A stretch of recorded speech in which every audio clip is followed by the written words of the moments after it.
프로파간다의 막장. 종말의 때가 무르익을수록 글로벌리스트의 선전, 선동 저널리즘이 극성을 부릴 것이다. 이미 우리는 도가 넘은 프로파간다의 시대에 살고 있다. 원래 선전선동은 공산주의 국가의 전유물이었는데 이젠 서방의 언론에서 보편적으로 경험하고 있다. 지금 주류 언론은 사용하는 방식은 한쪽은 좋은 뉴스만 다른 쪽은 나쁜 뉴스만 전하는 것이다. 지금 서방의 주류 언론은 선정과 편향된 뉴스를 공공연하게 송출하면서도 아무런 도덕적, 양심적인 가책이 없는 것처럼 보인다. 이는 요한계시록에 예고된 내용인데 세상이 막장으로 치닫고 있다. 온 땅에 기만이 가득하여 선을 악이라 악을 선이라 부른다.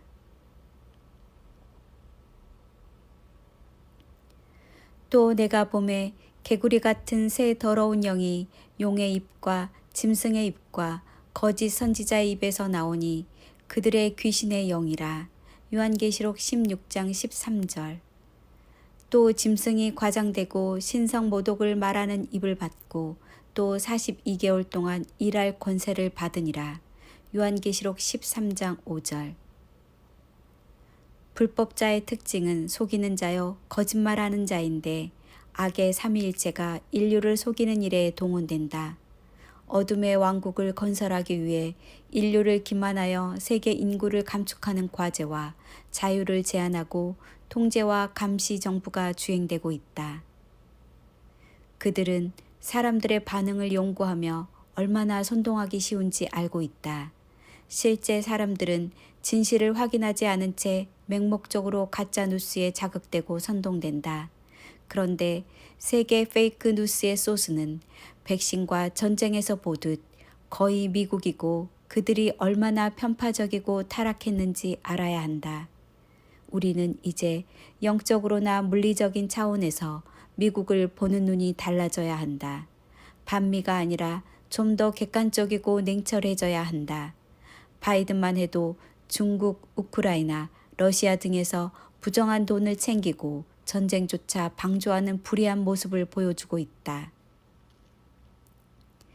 미국에서 불법의 사람이 등장할 것이고 미국은 성경에서 애어난 음녀 바벨론이고 세계를 망치는 일은 러시아가 아니라 미국에서 나올 가능성이 높다. 미국은 세계를 두 개의 진영으로 재편시켜 3차 세계대전을 유도할 것인데 이는 성경의 애언이기도 하다. 불법의 사람이 등장할 때가 되니 어둠과 거짓이 수면에 드러나지만 징조를 깨닫는 자들만이 무슨 일이 일어나는지 눈치를 챌 것이다. 바이든은 2023년 5.8조 달러 예산을 확정하면서 기후변화에 449억 달러를 책정했다. 이는 예산 중 가장 많이 증가된 항목으로 명목상 클린 에너지로 설명하지만 이는 그들의 목적을 수행하기 위한 예산이다. 잘 지켜진 비밀이지만 우리가 들은 기후 모델의 95%는 인간의 이산화탄소 배출과 재앙적인 지구 온난화 사이의 연관성이 오류가 없다는 것으로 밝혀졌다. 왜 그렇게 적은 증거로 유엔은 세계가 쓸데없는 기후변화 정책에 매년 수천억 달러를 지출해야 한다고 주장하는 것일까? 그들이 지금 기후변화 어젠다를 들고 나온 이유는 신세계 질서를 시행하기 위한 수단이기 때문이다. 장차 지구와 인류를 구원할 유일한 과제로 선정될 것이고 본격적으로 불법자가 등장하는 것을 목격하게 될 것이다. 기후변화는 사실이나 논리에 관한 것이라기보다 버블에 불과하다. 기후변화가 공룡을 멸종시켰다면 당시에 화석연료를 사용했다는 말인가? 나사는 기후변화가 이산화탄소나 화석연료 때문이 아니라 지구의 태양 궤도 변화 때문에 일어난다고 인정한다. 기후변화는 인류가 아니라 엘리트에게 남은 장사다. 기후변화는 백신처럼 아무 효능도 없고 다만 사람들의 저항을 점점 통제하는 수단으로 사용한다. 이 어젠다는 유엔의 통제하에 있는 새로운 세계 질서에 관한 것이다. 자본주의와 자유에 반대하며 환경 재앙을 통제의 화두로 삼고 있다. 그들은 계속해서 기후변화 운동을 인간 활동이 지구 온난화의 주요 원인이라고 믿는 전문가를 등장시켜 두려움을 심어주고 언론을 계속 동원하고 도덕성에 호소할 것이다. 독일에서는 하루 사이에 식료품 가격이 20에서 50%나 치솟으면서 국민들이 식량 초인플레이션을 깨달았다고 로이터 통신이 보도했다. 식량 부족은 앞으로 3, 4개월부터 심각해질 것이고 이 기간은 식량을 비축할 짧은 기회가 될 전망이다. 서방 세계가 러시아에 대한 경제 제재로 세계 식량 공급망을 파괴하는 데 일조했다. 식량과 에너지는 또한 전 세계 거의 모든 국가에서 현금을 풀어놓음으로써 물가의 인플레이션을 가속시키고 있다. 돈은 찍어낼 수 있지만 식량을 찍어낼 수 없다. 스리랑카에서는 식량과 연료 가격 인상으로 폭동이 일어났는데 아직 세계 대부분에서 일어날 사건의 첫 징조일 뿐이다. 식량 부족과 물가 상승이 여러 나라와 대륙으로 확산되는 시점의 문제일 뿐이다. 다니엘아, 마지막 때까지 이 말을 감수하고 이 글을 봉합하라. 많은 사람이 빨리 왕래하며 지식이 더하리라. 다니엘 12장 4절. 지식과 정보에는 두 종류가 있다. 올바른 지식이 많은 사람들을 옳은 대로 돌아오게 만들 것이다. 거짓이 섞인 지식은 많은 사람들을 미혹하여 진리에서 떨어져 나가게 만들 것이다. 마지막 때에는 주류 언론의 선전과 많은 교사들과 지식의 홍수시대다. 그만큼 잘못된 지식을 따라갈 위험성도 커졌다. 교사들의 숫자만큼이나 사람들은 그들의 취향에 따라 많은 스승을 둘 것이다.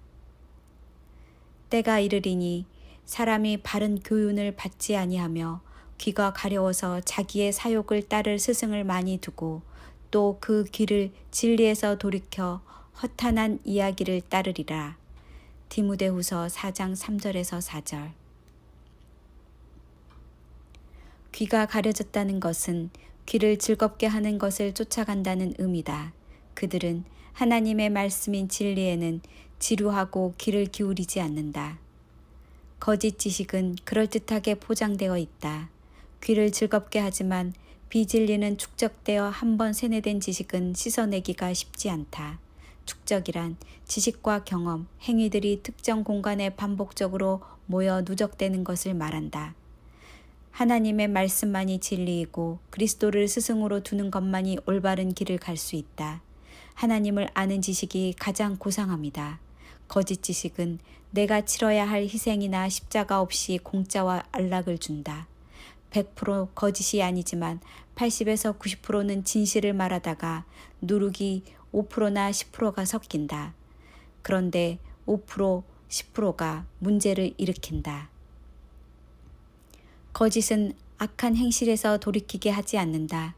경건한 삶을 요구하지도 않고 박해나 고난도 없고 평안을 누리게 될 것이라고 하여 회개로 이끌지 않는다. 어제 심각한 일부 댓글은 삭제를 했지만 무명 씨가 댓글을 달았다. 그는 기독교의 핵심 3가지를 부정했다. 1. 신구약 성경을 부정했다.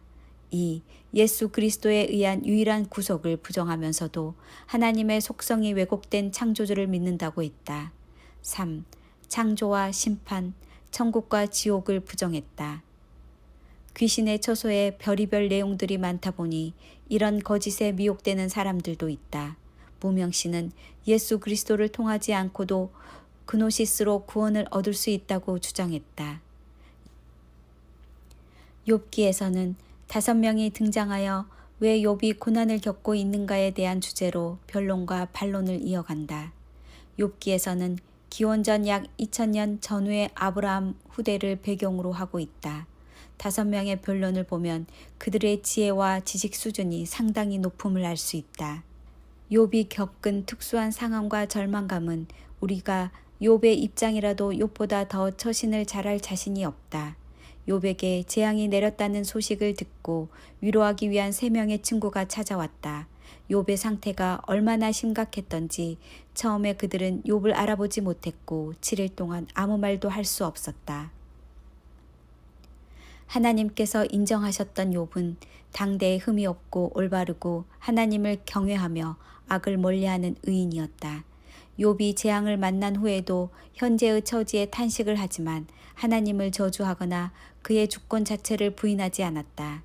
욥의 세 친구들은 욥을 진심으로 위로하고 같이 아픔을 나누기보다는 인과응보적 관점에서 재앙은 죄의 결과라고 단정하며 욥을 더 힘들게 만들었다.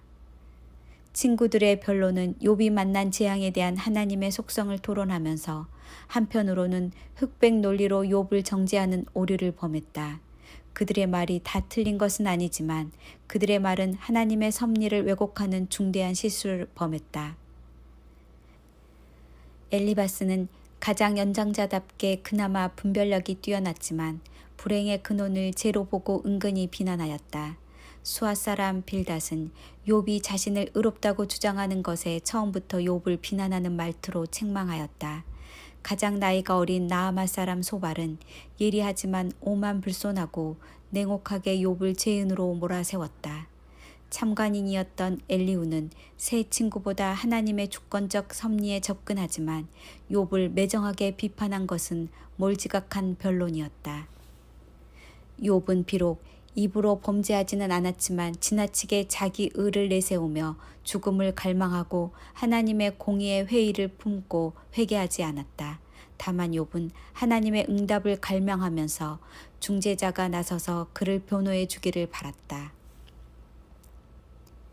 의인의 고난은 반드시 인과응보에 의해 정해지지 않는다. 완전한 인과응보는 사후에 일어나는 일이다. 하나님은 그의 백성은 훈련시키고 연단하여 성숙하도록 고난을 허락하신다. 욥에게서 하나님의 응답은 그 자체가 문제의 해결책이다. 욥은 하나님의 전지전능하심 앞에서 한낱 연약하고 무지한 피조물에 지나지 않음을 알고 입을 다문다.